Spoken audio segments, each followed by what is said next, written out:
Voilà, ça enregistre. Et bonjour à tout le monde.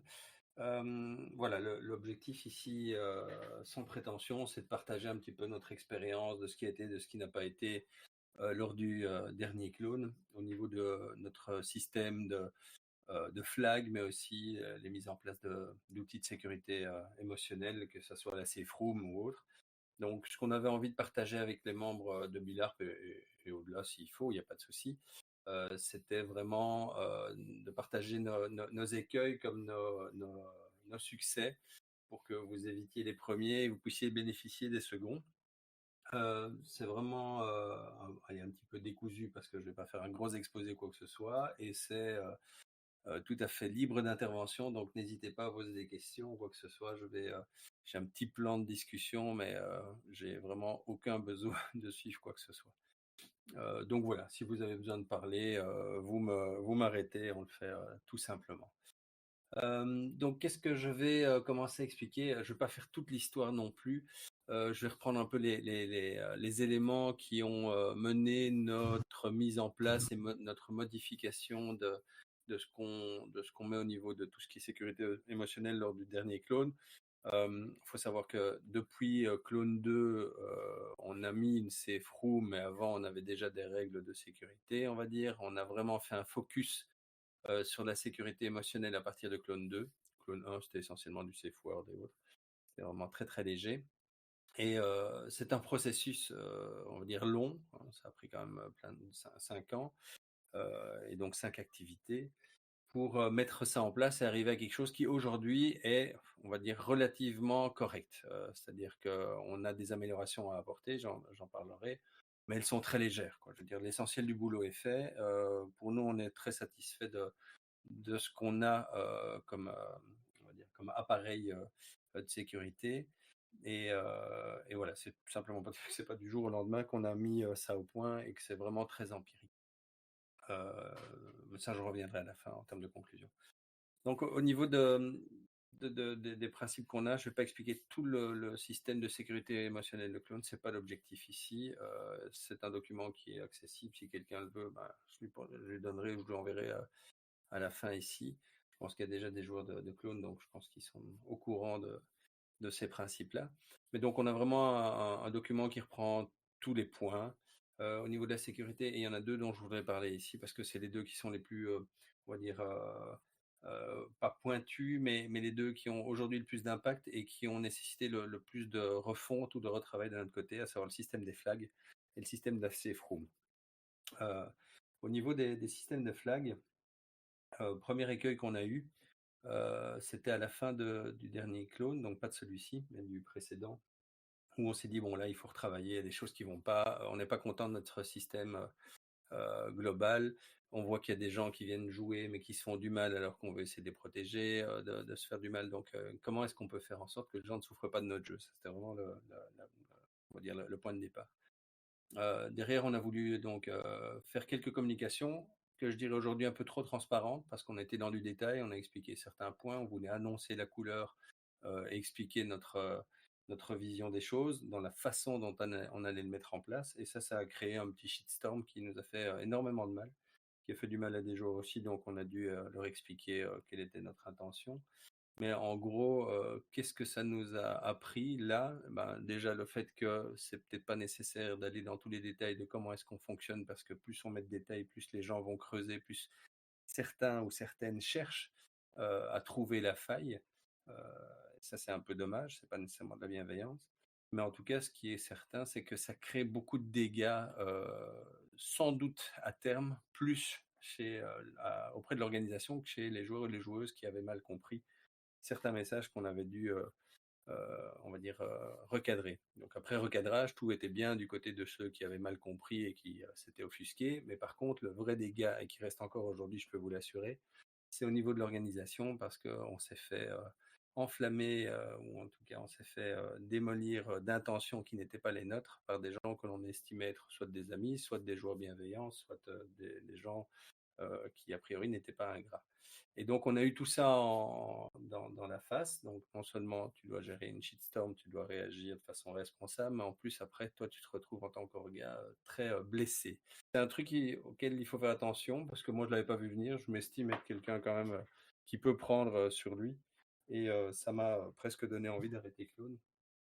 Au terme de cette mini shitstorm, en fait, qui pour beaucoup n'était pas grand-chose, mais qui pour nous a fortement touchés. Donc ça, c'est un truc qu'on retient. Et d'ailleurs, c'est ce qu'on a appliqué par la suite, qui a mieux fonctionné. C'est qu'on est parti des principes. Donc, c'est toujours plus facile d'expliquer les principes parce que sur les principes, en règle générale, on s'accorde ou on diverge clairement, mais alors au moins la discussion, elle est fondamentale et la scission, elle est vite claire. Mais expliquer les principes de comment est-ce qu'on veut gérer les choses, de à quoi on veut arriver, généralement, c'est beaucoup plus consensuel, plutôt que d'aller dans le détail de comment est-ce que l'on va régler les choses et quelle est la formule qu'on va appliquer, quelle est la pondération d'un critère, ce genre de choses. C'est clairement se mettre une corde au cou. Pas nécessairement parce que les gens vous veulent du mal ou quoi que ce soit, mais c'est parce qu'ils vont chercher quelle est la faille, ils cherchent à être, et c'est logique, rassurés avec les outils ou ce que vous voulez mettre en place pour prendre, on va dire, en compte leur insécurité ou prendre en compte le fait qu'ils pourraient avoir besoin de ces outils. Donc, comme ils cherchent un petit peu à se rassurer, ben, souvent on tombe dans le travers inverse. Plus on met du détail, plus les gens vont pointer ce qui ne va pas. Et donc ça, c'est sans doute quelque chose qu'on ne fera plus jamais, et d'aller dans ce détail. Et par contre, les principes étaient quelque chose de bien mieux, bien plus facilement accepté. On était conscient qu'on avait dans le système des flags, qu'on a expliqué par la suite, des points qui pourraient causer problème. Enfin, quand on communique, on sent quels sont les points qui posent problème. Ce sont les points généralement où on n'est pas euh, à 100% aveuglé par, on va dire, le drapeau de la sécurité émotionnelle à tout prix. C'est lorsque l'on veut faire les choses de façon responsable et qu'on ne les fait pas de façon aveugle. Donc ça, c'est quelque chose qui est aujourd'hui assez compliqué et qu'on a remarqué, c'est qu'avoir une position modérée ou pesée ou sous-pesée est plus difficile que d'avoir une position extrême. euh, pour peu qu'on veuille éviter des shitstorms ou qu'on veuille éviter des problèmes, on va dire, sur les réseaux sociaux. Et les réseaux sociaux, ça pèse, pas lourd, mais ça pèse lourd sur le moral des gens, comme je vous l'ai dit, au niveau des organes. Parce qu'on doit gérer ça. Donc du coup, on savait quels étaient les points qui étaient un petit peu problématiques, mais bon, on s'est dit maintenant, on est sûr de ce que l'on veut faire, ou en tout cas, une des lignes directrices qu'on a eues, c'est ben, voilà, à un moment, il faut avoir confiance envers l'organisation, parce que être toujours dans une posture de défiance face à l'orga et de chercher là où l'orga va mal faire, bah, je veux dire, elle gère tellement de choses que ce n'est pas que sur ce point-là qu'on peut alors du coup avoir peur. Et donc on voudrait savoir ce que va faire l'orga en détail sur tous les pans de l'activité, ce qui n'est pas possible. Donc voilà, on dit à un moment, on coupe court, il faut nous faire confiance sur une partie des choses. Est-ce qu'on gère les choses correctement? C'est à vous de vous faire une idée. On est transparent par rapport à nos principes et comment est-ce qu'on veut gérer les choses, et on va les appliquer telles quelles. Mais après, c'est l'orga qui prend la responsabilité déjà juridique en tant que personne morale. Donc, du coup, c'est nous qui devons expliquer quelles sont les règles du jeu. Et si vous n'êtes pas d'accord, vous venez pas. Et puis c'est tout. Moi, il ne faut pas essayer de plaire à tout le monde. Et ça n'a jamais été notre cas. Mais par contre, on veut vraiment faire en sorte que les gens qui viennent chez nous se sentent le plus en sécurité possible, ou puissent se dire que bah, là, il n'y a pas assez de sécurité, ou ce jeu est trop dangereux et il n'y a pas assez d'outils pour que je puisse venir jouer. Ça, c'est là où justement on était dans la toute transparence, et pour permettre à tout un chacun de pouvoir estimer est-ce que les outils qui sont là et la façon dont ils sont appliqués par l'orga sont suffisants pour que je puisse venir jouer en toute sécurité. Alors, on s'est rendu compte que tu n'as pas besoin de savoir quel est le critère sur lequel on va édicter qu'un truc ou un autre truc est bon ou est pas bon pour venir. Tu dois juste savoir que notre principe, c'est ceci, ceci, cela, que les red flags, on les applique systématiquement par défaut, mais on se réserve le droit de ne pas les appliquer si on estime que, et on ne va pas expliquer ce pourquoi, parce que si on est reparti dans les travers de oui, mais vous allez faire en sorte de laisser passer vos copains, vous en foutez de ce qu'on dit, machin et tout ça. Bref, on a essayé d'éviter ce genre d'écueil et on est resté très large sur les principes en disant à la fin, bah, faites-nous confiance, sinon ne venez pas. Et puis c'est tout. On n'a pas eu beaucoup de retours, enfin, on n'a pas eu de retours négatifs des gens qui portent attention à ces sujets en règle générale, hormis l'un qui a dit, bon, on en fait trop sur la sécurité émotionnelle, j'ai l'impression que le jeu ne va plus être le jeu, qu'on doit trop cadrer, qu'on doit trop faire attention, je me sens plus à l'aise pour pouvoir venir jouer. Donc un peu l'extrême inverse. Et ça, après discussion, ça s'est réglé. La personne n'a pas souhaité annuler son activité. C'est simplement qu'à un moment, ça prend beaucoup de place dans la communication, plus que ce qu'elle ne devrait avoir. Mais aujourd'hui, c'est aussi un thème qui est pas mature, ni dans la communauté, ni dans les organisations, dans aucune organisation d'aucun pays. Il ne faut pas croire qu'il y ait quelqu'un qui détient la connaissance ultime de la sécurité émotionnelle ou qui peut dire qu'il est chef de file de quoi que ce soit. C'est que des conneries, tout est empirique et on essaie tous de faire au mieux. Il n'y a pas de formule qui fonctionne bien. Et moi, après plusieurs années, je peux vous dire que pour chaque activité, il y a certainement une mise en place bien spécifique et les formules universelles n'existent pas. Donc, je crois qu'il faut énormément échanger des expériences et essayer de se créer, on va dire, une sorte de liste de ce qu'il faut faire, de ce qu'il ne faut pas faire. Mais là aussi, derrière, quels sont les principes qui disent que tel procédé est bon pour tel type de jeu, on en est encore très très loin. Enfin bon, il y a beaucoup de bon sens là derrière. Et on va vous parler de notre jeu, de ce qu'on a mis en place et qui fonctionne là aujourd'hui, on peut le dire au final. Et pour valider quelque part cette approche, on a eu lors de l'inscription de clone, on a eu un signalement de flag, de red flag, donc le flag qui dit que cette personne est dangereuse pour la communauté et elle ne devrait pas venir au GN tout court. Qu'on a pris par défaut comme étant tout à fait légitime. C'est ce qu'on a expliqué à la personne qui a, on va dire, le flagueur. Hein, je vais le genrer de façon masculin, mais c'est pour ne rien donner de plus que de l'anonymat. Ah, le flagueur ou le flagué? Le flagueur, donc la personne qui est flaguée. Ah oui, ok. On a expliqué que pas de problème, on prend ça. Enfin, la personne en question n'avait pas utilisé le système, hein, elle expliquait un petit peu avec ses mots. Et puis justement, on avait mis le système en place avec définition et de ce que ça veut dire. On leur a envoyé à ces définitions. La personne nous a bien expliqué que c'était un red flag, ce qui a permis d'être beaucoup plus clair sur le besoin aussi et l'information. Et puis après, c'est un cas facile parce que le flagué, là, en l'occurrence, c'était dans l'acceptation de cette situation. Et je ne vais pas rentrer dans trop de détails pour pas nécessairement permettre d'identifier ou quoi que ce soit, mais était déjà dans une optique, et pas juste par rapport à notre jeu, mais dans d'autres jeux aussi, une optique de se remettre en question avec un suivi et ainsi de suite. Donc, je veux dire, on n'a pas eu trop de difficultés à devoir le communiquer. La décision, elle était prise avant même qu'on sache ça, en fait. Donc la décision pour nous, c'est s'il y a suspicion, on va d'abord dans le sens de la personne qui est potentiellement en souffrance ou qui nous remonte quelque chose, plutôt qu'à l'inverse. Et derrière, on a donc compris que le flagué ou la flaguée était en plein travail sur soi. Du coup, on a simplement dit à la personne qui avait flagué que c'était pris en compte et que le flagué ne serait pas là. Donc, pour aussi rajouter un petit point qui me semble intéressant, c'est qu'on a un système à clone qui permet de voir qui est inscrit en temps réel. C'est-à-dire, ce qu'on fait au début, c'est dans la grosse communication, on dit bah voilà qui est inscrit et on envoie ça par courrier à tout le monde. Et donc là, généralement, il y a une centaine de noms, mais avec les désistements et autres, il y en a qui partent, il y en a qui viennent, et ça change beaucoup. Je veux dire, on a bien une dizaine ou une quinzaine de roulements d'ici la fin de l'activité. Donc du coup, on a créé et mis en place un système où joueurs et joueuses peuvent voir en temps réel les gens qui s'inscrivent ou qui se désinscrivent. On ne fait pas de focus en disant attention, il y a une personne qui est partie, une personne qui est arrivée, mais c'est libre à chacun d'aller voir et donc de pouvoir réagir.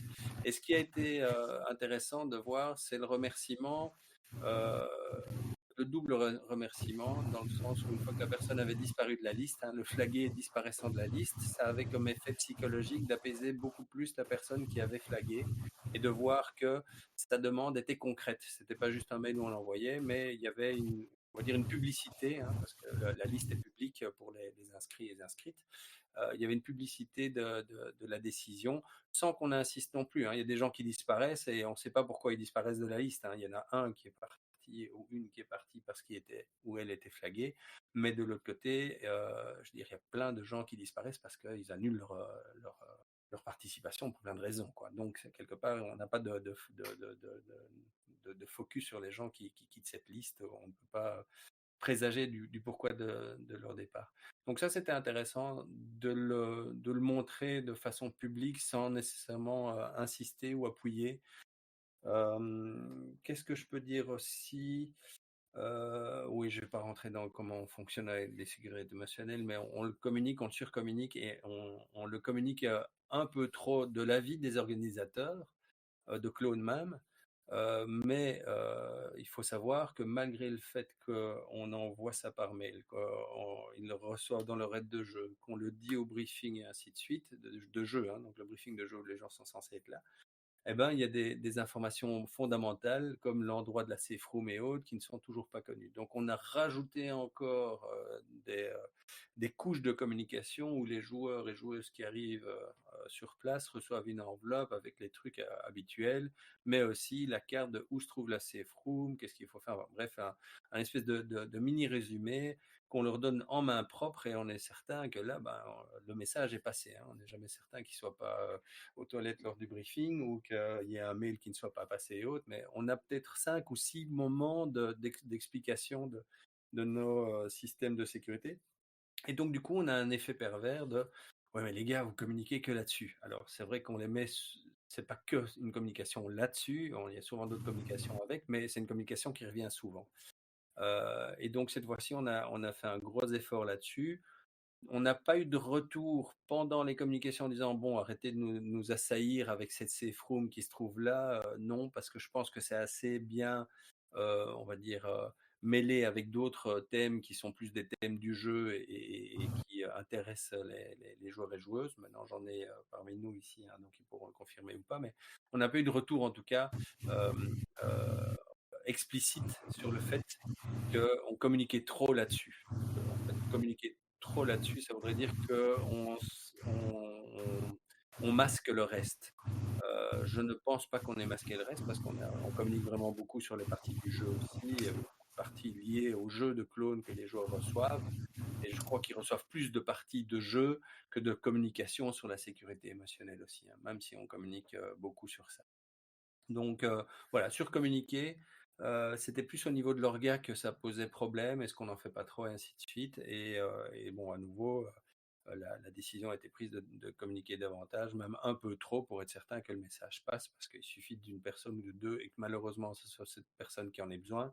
Et ça est arrivé à Clone 5. Hein, on ne comprend toujours pas pourquoi quelqu'un n'avait pas compris certaines choses qu'on avait communiquées 20 fois et qui semblaient tellement évidentes. Mais bon, on va partir du principe que si le message n'est pas passé, c'est que l'émetteur aussi a peut-être un souci.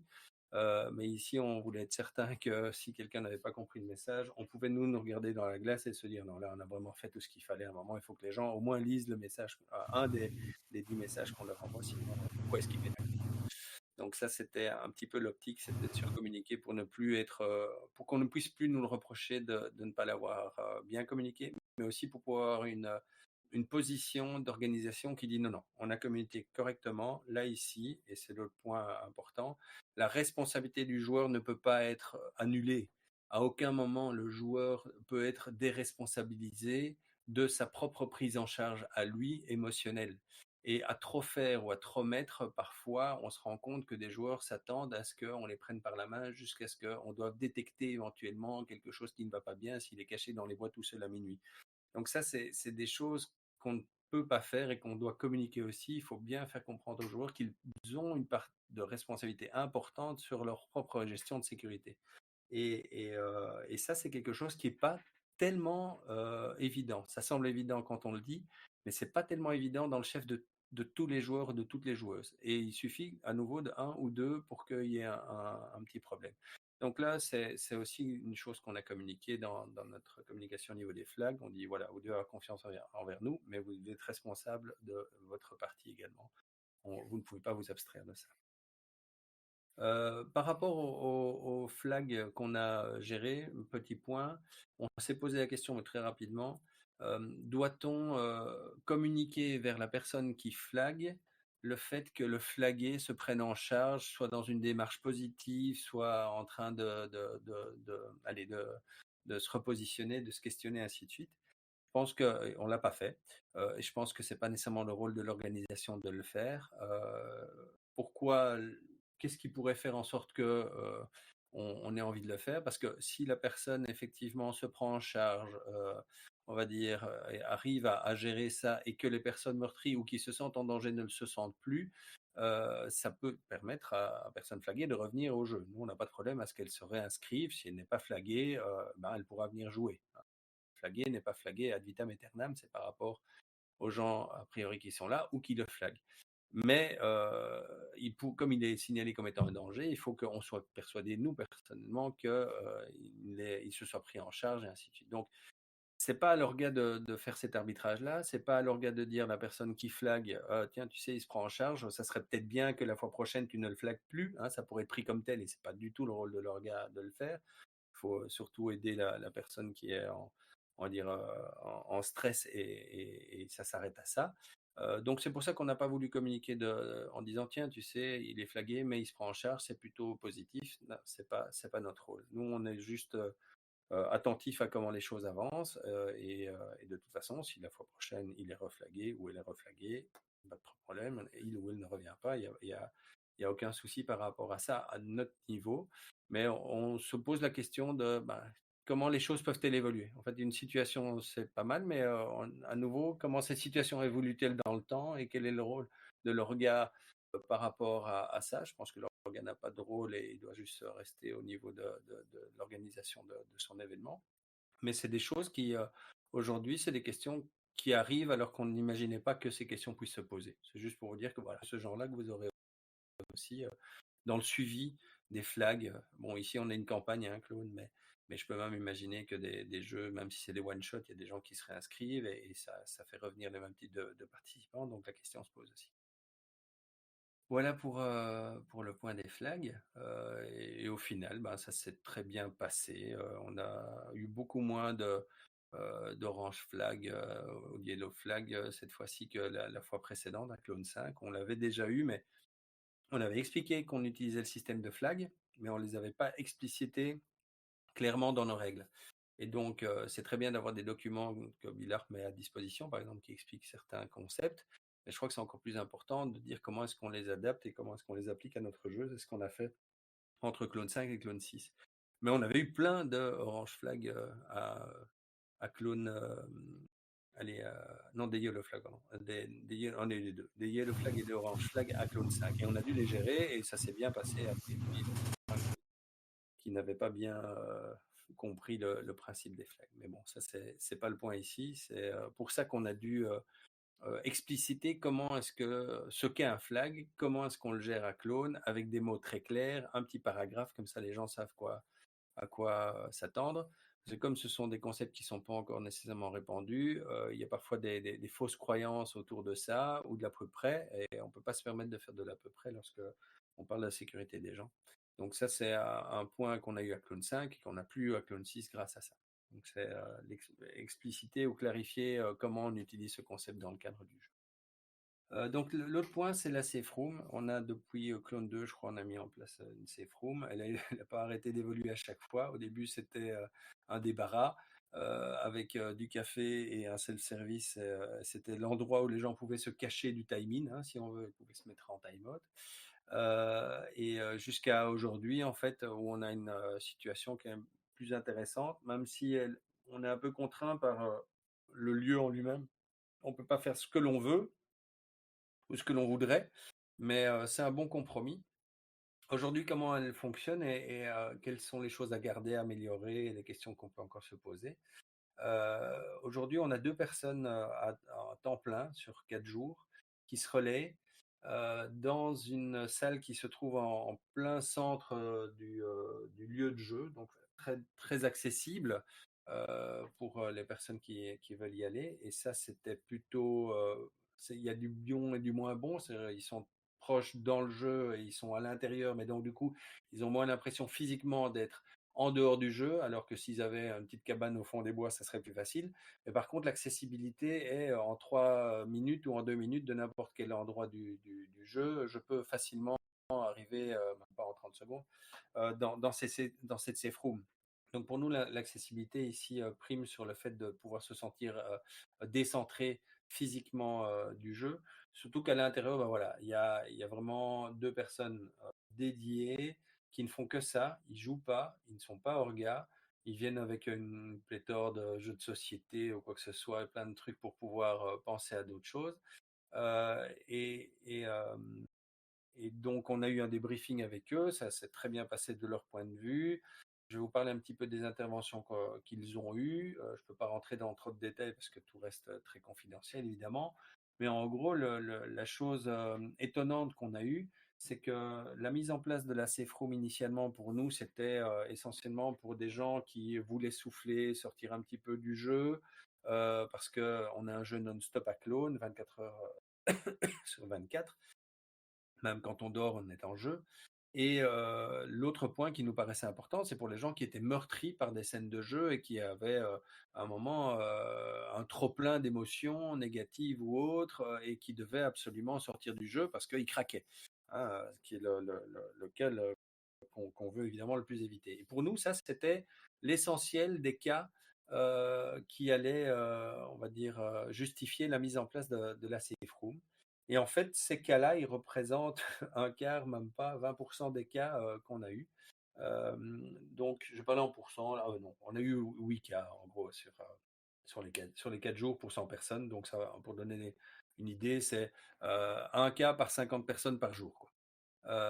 Quand je parle d'un cas, c'est pas négatif, hein, c'est une utilisation de ces froums. Le cas, ça peut être mal interprété. Et essentiellement, ce qui revient en top, c'est le confort, euh, avoir un bon café, manger un fruit frais, dormir, parce que il y a des dortoirs, les gens dorment mal, ça ronfle, et ainsi de suite. Faire une sieste de 2 heures l'après-midi, ou même parfois certains ont pris la CFRO pour pouvoir dormir une nuit complète. Et il n'y a pas eu d'abus, à part une personne ou deux qui a mangé tous les fruits parce qu'il n'en pouvait plus de manger les rations. Mais pour nous, c'est pas de l'abus, c'est juste que les rations, c'est dégueulasse. Donc, c'est normal que ça soit là. Donc, du coup, la moitié de cas de figure sont des cas de figure plutôt de confort, euh, et qui est tout à fait justifié par la nature même du jeu, qui est très inconfortable à Claude, même si on a des douches chaudes, qu'on a de la bouffe et tout ce qu'on veut, il y a un inconfort de promiscuité, enfin de plein de choses, mais le but, c'est pas parler du jeu. L'autre deuxième gros point, c'est essentiellement des raisons hors jeu qui n'ont, on va dire, parce qu'ils n'ont pas d'autre endroit pour le faire. Euh, faire un soin de médicaments, par exemple, qui prend du temps ou quoi que ce soit, il n'y a pas d'endroit, vu que tout est en jeu tout le temps.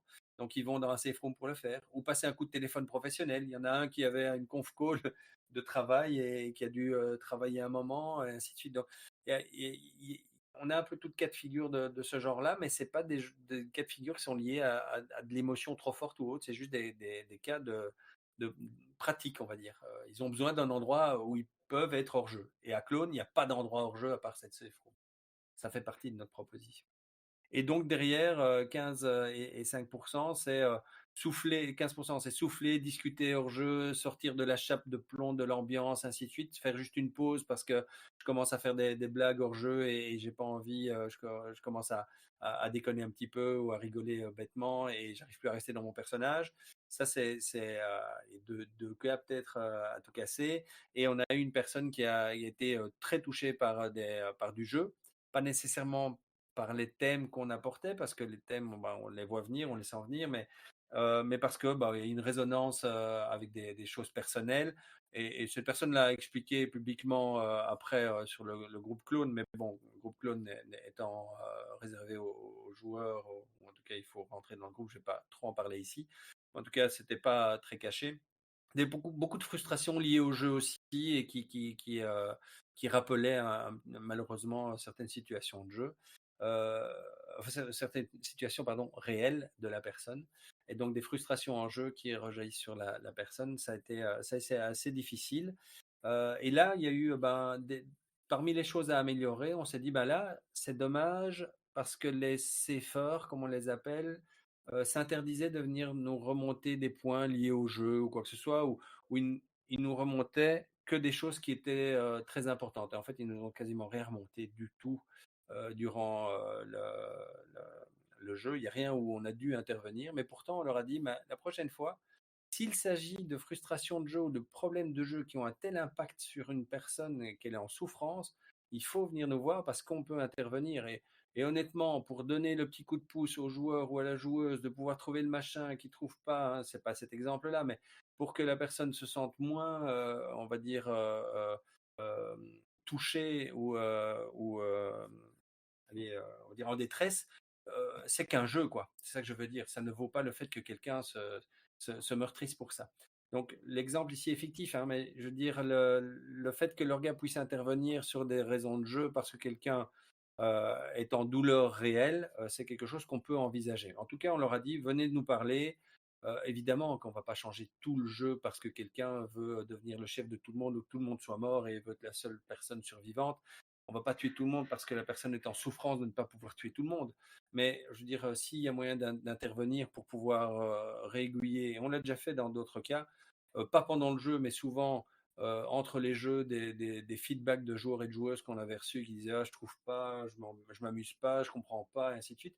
Souvent, on revenait vers eux, parce que parfois des groupes, on leur expliquait, ben voilà, on va essayer de mettre ça en place pour que votre expérience soit meilleure. Donc, on intervient entre les sessions de jeu. Si on peut le faire pendant le jeu parce qu'il y a quelqu'un qui est en souffrance, bah oui, ça a une raison. Donc ça, c'est une amélioration qu'on va avoir. En tout cas, on l'a explicité avec les CFR. On leur demande de nous remonter s'il y a des points de jeu qu'ils estiment importants parce que la personne est en souffrance.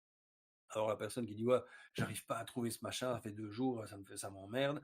On va rien faire évidemment, ça fait partie du jeu quoi. Mais voilà, Mhm. c'est au CFR d'estimer ça et de nous remonter s'il le faut. Donc voilà. Mais Avant de donc, pardon. ouais. Mais donc, c'est un mécanisme que tu penses possible, ça, que donc l'espace soit aussi dédié à du feedback par rapport au jeu Non. pendant le jeu. Non, Non. ah, ok. Si tu es meurtri et à un point tel et que la cause de ta meurtrissure, on va dire, est liée au jeu, à ce moment-là, les CFR nous reviennent et on peut peut-être faire quelque chose. Mais Ouais. c'est pas un guichet où tu viens râler parce que tu Non, n'as non, pas. bien sûr. Non, Mais donc c'est pas dans ce sens-là. non, c'est pas dans ce sens-là que tu le dis, enfin, qu'il sera présenté, mais si je comprends bien, c'est quand même pas totalement exclu. Parce que tu prends l'exemple du groupe qui se fait, par exemple, qui est frustré pendant tout le week-end et qu'à un moment donné, en tant qu'orga, tu réorientes un peu le jeu. C'est l'exemple que tu donnes, hein, si je ne me trompe pas. Deux choses. Je suis en crise dans la safe room. L'orga va, si elle peut aider pour éviter la crise, elle va peut-être aider. Je n'aime pas mon expérience parce que c'est pas chouette. Non, l'orga va pas changer pendant, mais on prendra ton débriefing à la fin. Ok. D'accord. Ici, on parle de détresse. Hein. Oui, On oui, parle d'accord. C'est pour ça que je on m'étonnais parle de. de détresse, le cas sur les 8. Je parle pas des 4 cas Donc, sur les 8. frustration n'est pas détresse. Voilà. La frustration n'est pas un problème de sécurité émotionnelle, selon nous.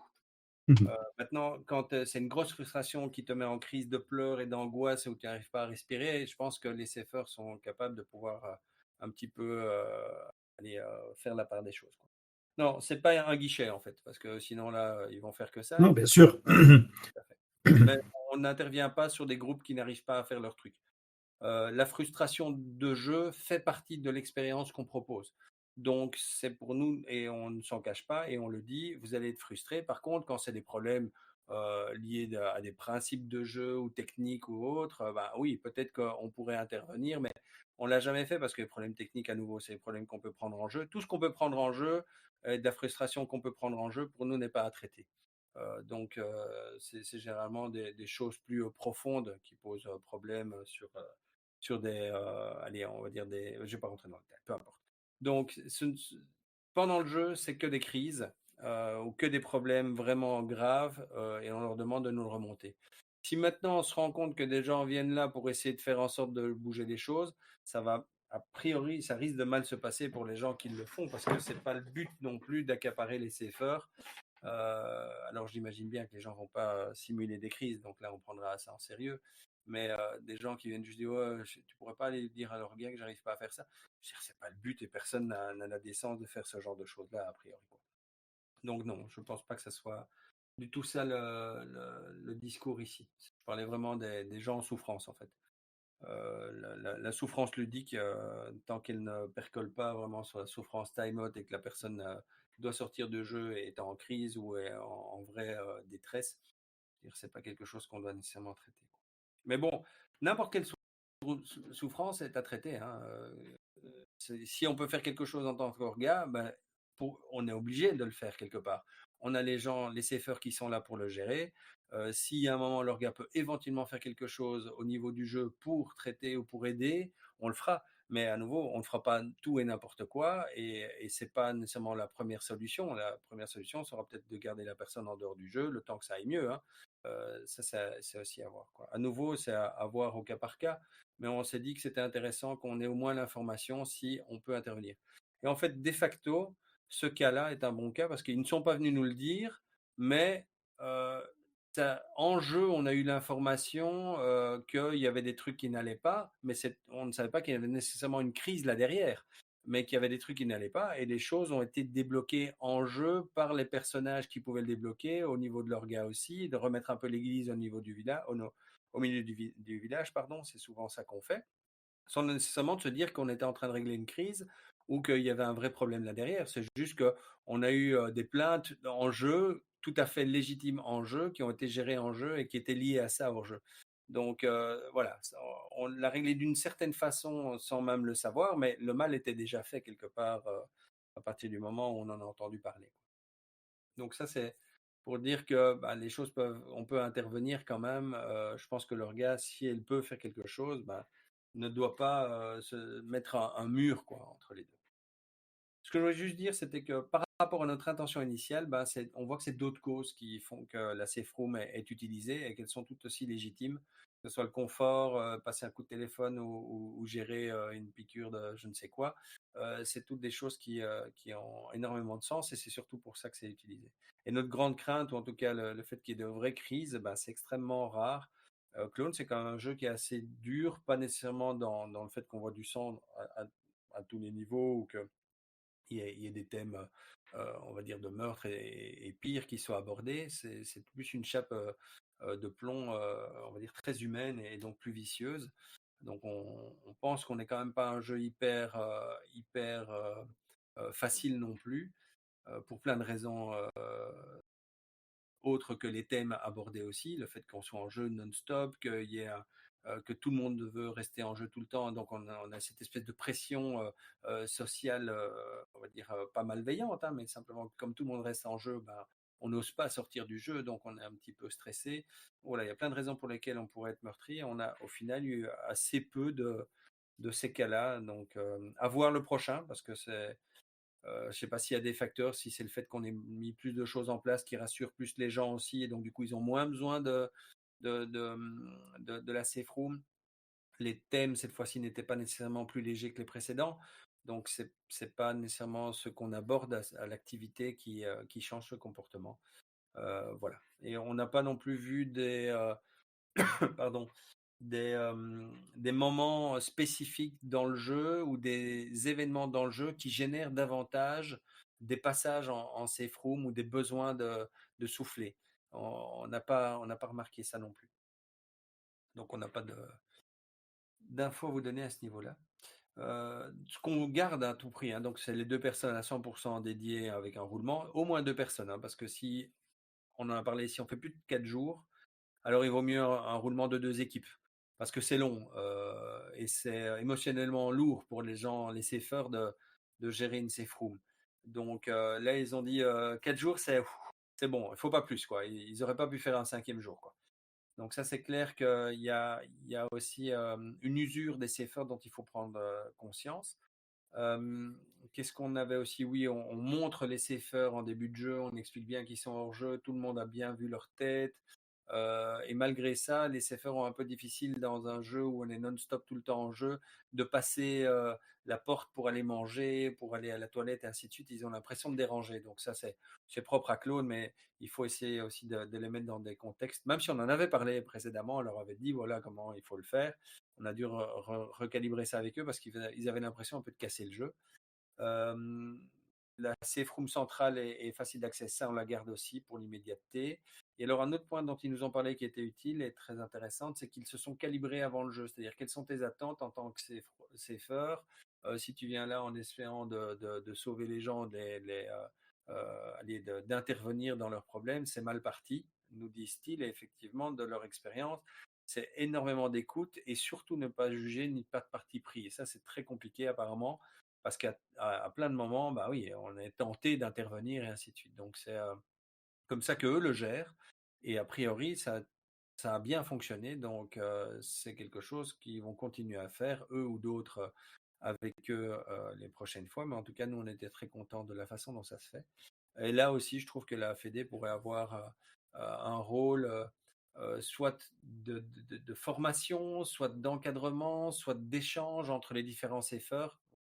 Le terme est un peu bizarre, mais je vais l'utiliser, c'est eux-mêmes qui l'utilisent, pour qu'ils puissent échanger leurs connaissances sur le sujet, leurs expériences. C'est pas rien que de faire ce rôle-là non-stop pendant 4 jours dans une activité. On est confronté à plein de trucs, donc je crois que c'est intéressant qu'il y ait une formation, c'est un gros mot tout de suite, hein, déjà dit, mais en tout cas qu'il y ait des moments d'échange et que ce que moi je fais ici avec les clubs ce soir, ben, que les CFR le fassent avec d'autres personnes qui voudraient être CFR, voir des écolages. Tiens, il y en a un qui a quelques expériences, il en prend un autre avec lui. Voilà. Comment est-ce qu'on pourrait faciliter ça? Ça serait intéressant, je trouve. Un des points améliorés ou deux points améliorés, ouais, le premier, je vous l'ai expliqué, c'était les frustrations liées au jeu sur lesquelles on pourrait éventuellement intervenir et qui créent des crises. Je dis toujours éventuellement intervenir, hein, on en a parlé. L'autre point, le deuxième point, c'est qu'il nous expliquait, et c'est très juste, on a une safe room qui est assez exiguë, donc on avait parfois, il y a eu un moment où il y avait 5 personnes dedans, donc les 2 safers et 3 autres. Et donc, un coin confidentiel ou un coin où on peut s'isoler pour discuter de choses que les autres qui sont dans un safe room n'ont pas nécessairement besoin d'entendre est aussi nécessaire. Donc, et là, c'était compliqué parce que évidemment la zone était très petite et que ils n'ont pas eu de lieu qu'on leur avait dédié si en cas de problème où vous devez vous isoler avec quelqu'un. Et donc pour la prochaine fois, on aura mis ça en place. C'est-à-dire que bah oui, si tu dois traiter d'un problème très personnel, t'as pas nécessairement envie que les autres qui sont en safe room entendent ou participent à ça, et eux non plus n'ont peut-être pas envie de participer à ça. Donc ça, euh, une safe room, enfin non, c'est en fait plusieurs safe rooms, en tout cas garantir des moments de confidentialité lorsqu'il faut les avoir. Et ça, on l'avait pas prévu ni anticipé cette fois-ci. Donc c'est quelque chose qu'on a appris de cette expérience. Dernier petit point par rapport à tout ce qui est safety measures, on a donc un safe word. Et on se pose beaucoup de questions parce que autant on a deux choses, hein. On a un geste hors jeu qui sert pour tout et la personne n'est pas là, quel que soit le danger, quel que soit le problème, on coupe le jeu, ça s'arrête et on passe hors jeu. Et on a ces foires qui permettent de diminuer la tension lorsque la scène commence à prendre de l'ampleur ou qu'on sent qu'elle commence à être un petit peu difficile à gérer. Mais pour ce deuxième-là, on l'a jamais ou très peu vu utiliser. Et, euh, et de l'avis de beaucoup, c'est pas quelque chose qui est ni intuitif, ni facile à utiliser, ni dont on se rend compte qu'on a besoin au moment où on en a besoin. Ça ou un sign, hein, ou un bracelet de couleur, parce que les bracelets de couleur en plus ça tourne. Vert je vais bien, orange je vais moins bien et rouge foutez-moi la paix. Oui, mais si ça tourne et que ça tourne sur rouge et que les gens regardent, on te parle plus, tu sais plus pourquoi on te parle. Donc il y a plein de questionnements par rapport à la bonne façon de pouvoir utiliser en jeu un système qui permet de diminuer la tension ou de s'extirper d'une situation pour ceux qui arriveraient déjà à se rendre compte qu'ils en ont besoin. Et on se rend compte que le safe word n'est sans doute pas la bonne façon de faire, même si c'est quelque chose qui maintenant est uniformisé. Mais d'expérience maintenant, son utilité est très relative et même si le besoin reste là, la solution qu'est le CFORD n'est peut-être pas la bonne. Et donc, on est en train de réfléchir, on va voir, parce que, bon, a priori, même sans CFORD, notre système tient la route aujourd'hui, mais pour celui ou celle qui un jour en a besoin, s'il en a besoin et qui peut l'utiliser, il faut qu'on ait quelque chose dans ce cas-là, parce qu'il ne faut pas nécessairement tout de suite aller en safe-room non plus dès qu'il y a un problème. Donc voilà, c'est un questionnement qu'on a, on n'a pas encore de réponse, mais c'est une constatation que le safe-word est très relatif en termes d'utilité et d'utilisation. Voilà pour ce qui était safe-room et notre expérience de la safe room cette fois-ci. Donc bien mieux que les dernières fois. Je ne vais pas vous parler des dernières fois, mais là ici on va dire, on a une formule qui tourne bien. On a eu pas mal d'avis généraux, d'un avis général plutôt. Ça s'est plutôt bien passé, même s'il y a eu une crise. Mais bon, c'est pas la safe room qui empêche la crise et c'est pas nécessairement quelque chose qui est détectable, un besoin ou une crise. Elle est tout à fait légitime et à nouveau, on ne sait pas savoir ce qui touche les gens et comment réagissent les joueurs et les joueuses. Donc, c'est des choses qui peuvent arriver et on n'a pas nécessairement la main là-dessus. Mais donc, du coup, d'un avis général, la gestion de cette safe room là comme ça, c'était bien mieux, c'était nickel par rapport à précédemment. Précédemment, on avait fait l'erreur de mettre des orgas qui pouvaient éventuellement venir et ainsi de suite. Et ça fonctionne pas. Quand t'es orga, t'es pas un safer. Et on a même eu des retours de l'extérieur de clones, aussi étonnant que ça puisse paraître. Ben, ils en discutent entre eux, je ne sais pas qui discute avec quoi ou quoi que ce soit, mais on a eu des gens qui utilisaient beaucoup les safe rooms et à raison les précédents clones qui nous ont dit ah tiens c'est chouette, j'ai entendu que vous avez fait évoluer le truc et que ça se passe bien, j'ai entendu beaucoup de bons échos. Aucun jugement là derrière. Les gens ne sont pas venus cette fois-ci, pas parce qu'ils avaient un problème avec notre ancienne gestion de safe room ou quoi que ce soit. Hein.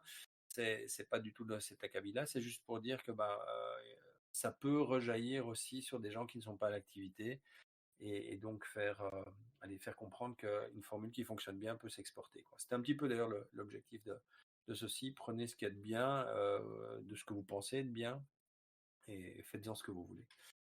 Voilà, et qu'est-ce que j'ai d'autre? Ouais, le dernier point, moi j'ai un peu commencé avec ça. Nous, on se rend compte avec quelques années d'expérience maintenant de mise en place, d'erreurs, d'essais et erreurs aussi, hein, parce que même avec la meilleure volonté du monde, on s'est trompé. Hein. Faut pas croire on tape juste tout de suite.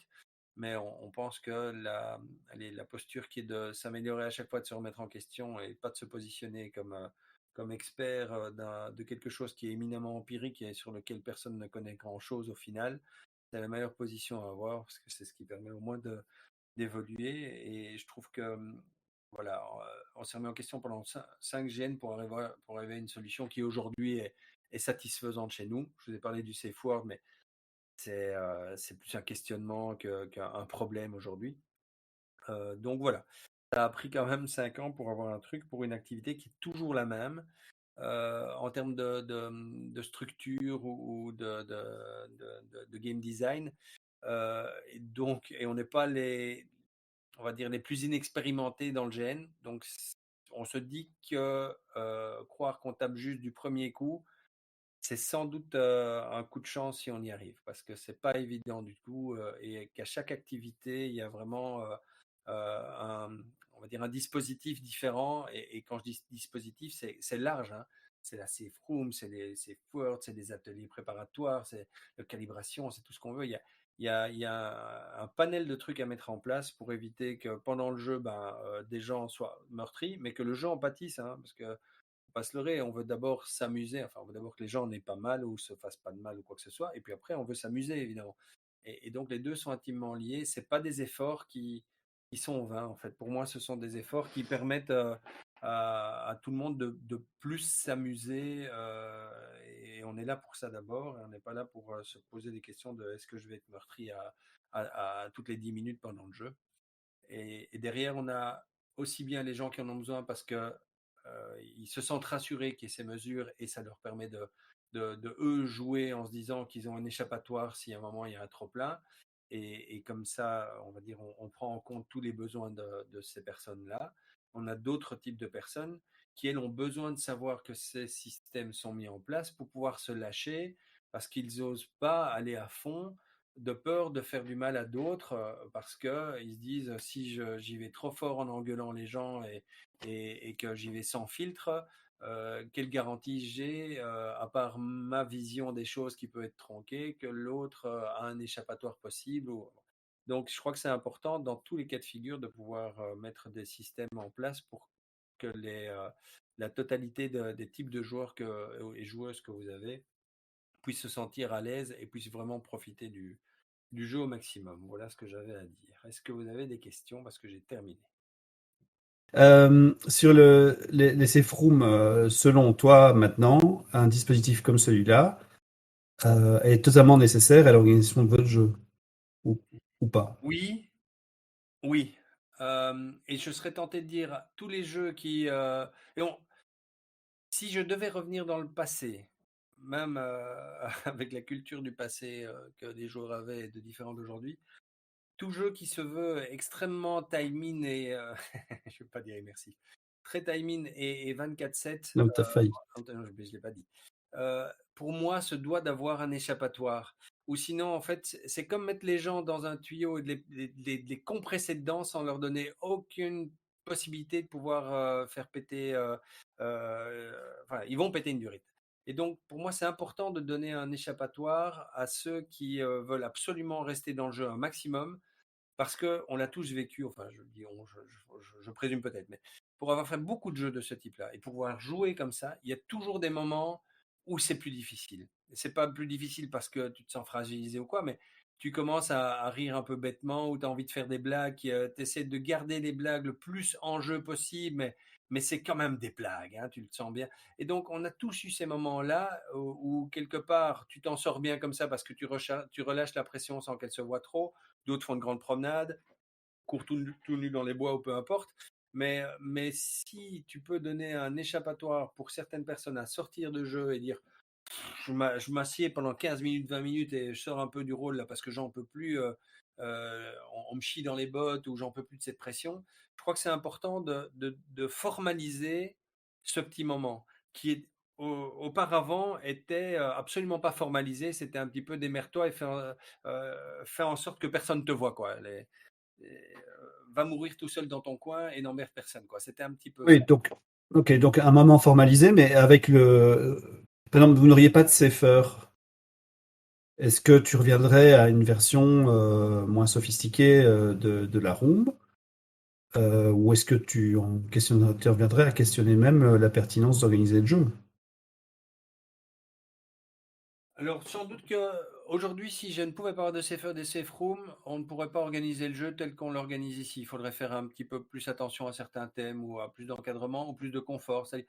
On a mis trop de choses qui sont très difficiles. C'est l'empilement de certaines choses. Si je vous donnais un bon repas avec des légumes frais, enfin, si l'ambiance était beaucoup plus feel good euh, que ce qu'on amène ici, on a tout le jeu pointe sur c'est pas gai, tout est noir et tout est sur tes épaules et chronique d'une mort annoncée, ça ne va pas bien finir.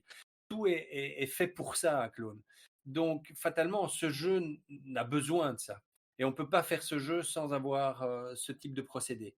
Sinon, tu dois alléger pour moi le jeu où tu vas avoir, ben, comme je l'ai dit, tu vas les pressuriser et ils vont pas avoir d'endroit où ils peuvent décompresser et tu ne maîtrises pas la façon dont ça va se décompresser. Et je Et pense donc que tu vois une certaine, c'est pas bon. Il donc faut, tu vois une certaine proportionnalité entre comment dire, la pesanteur de l'univers et la nécessité de mettre ces espaces dans le jeu. Donc, si je tords un peu ce que tu dis à l'extrême, mais pour comprendre, hein, un jeu qui serait dans un univers moins lourd, qui serait sur des thèmes plus légers, avec une ambiance plus conviviale, quand bien même serait-il totalement in-game, tu vois, euh, aurait moins besoin d'un espace comme celui-là. je le présenterai pas comme ça. Pour moi, tous les jeux qui veulent qui amènent tous les jeux vraiment de rôle avec des sujets de rôle, même si c'est du feel good à 100%, tu as besoin de ce type-là. Si tu vas aller taper, si c'est pas du rôle et que tu n'as pas de pression psychologique et c'est juste un jeu d'aventure avec des enfants de 15 ans qui vont taper de l'orque avec des masques, tu en as sans doute moins besoin. Il y a une question de risque par rapport aux moyens que tu vas mettre en place aussi.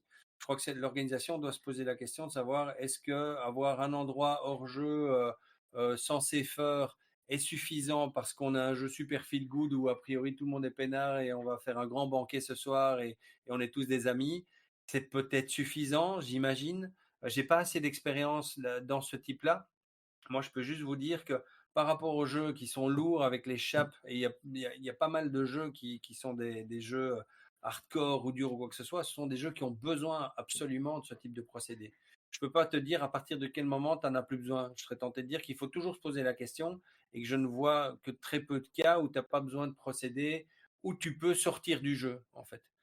Soit c'est structurel, et à 20h chaque soir, on arrête le jeu dans les chambres et on n'est plus time-in.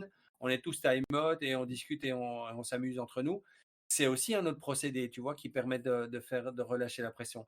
Mais que se passe-t-il si quelqu'un, et ça t'es jamais sûr non plus, si quelqu'un aujourd'hui en jeu tombe sur un sujet qui va lui rappeler sa vie et qui va faire en sorte qu'il s'effondre, qu'est-ce que tu fais? Tu lui dis va dans une pièce tout seul? Non, tu as sans doute besoin de l'encadrer ou de lui proposer un encadrement, même si c'est très peu probable parce que ton jeu ne le propose pas et que bon, tu savais pas que il aimait bien les petits lapins et tu as fait du lapro dans le repas, j'en sais rien. Tu sais pas tout prévoir, mais je pense qu'il faut quand même avoir ce type de principe dans la plupart des jeux. Oui, pour moi, c'est pas quelque chose qui est facultatif. On homologue les armes en latex, je veux dire, les émotions, je veux dire, on ne sait pas les homologuer, on doit les gérer aussi. C'est aussi du danger quelque part. C'est pas un danger allez, qui se déclare physiquement, c'est un danger qui est beaucoup plus difficile à appréhender. Tu peux pas homologuer les émotions des gens, la façon dont ils vont le gérer, quoi. Donc, tu dois le gérer sur place. Mais attention, ça n'évite pas tout ce qui est flag et autres, quel que soit le type de jeu. Les flags, ça n'a rien à voir avec le type de jeu qu'on Mmh. propose, hein. Donc, il y a des choses qui doivent de toute façon être là. Mais tu parlais de la safe room. Je Donc, moi, me, je je serais me tenté permets de dire, juste. voilà, la variance de l'importance de ce que tu mets dans la safe room est dépendante de ton jeu, mais l'oublier complètement, c'est pas quelque chose que je ferais dans le futur. Moi, je vais vous laisser là. Je suis attendu un peu plus loin. Mais merci beaucoup. C'était chouette d'être là et de pouvoir vous entendre. Merci d'être venu. J'espère que c'était pas trop long. Non, pas de Ça souci. l'était. C'est gentil de ne pas le dire, mais voilà. Voilà, Merci de qualité. voilà, rester poli et accepter toutes les notes et toutes les choses bien qu'on a entendues. Jolie soirée J'espère que ça à peut vous servir. tout le Ciao. monde. Ciao. J'emboîte le pas aussi pour partir. Merci beaucoup pour la présentation. C'est chouette d'avoir ce retour. Ciao. Salut, bonne soirée.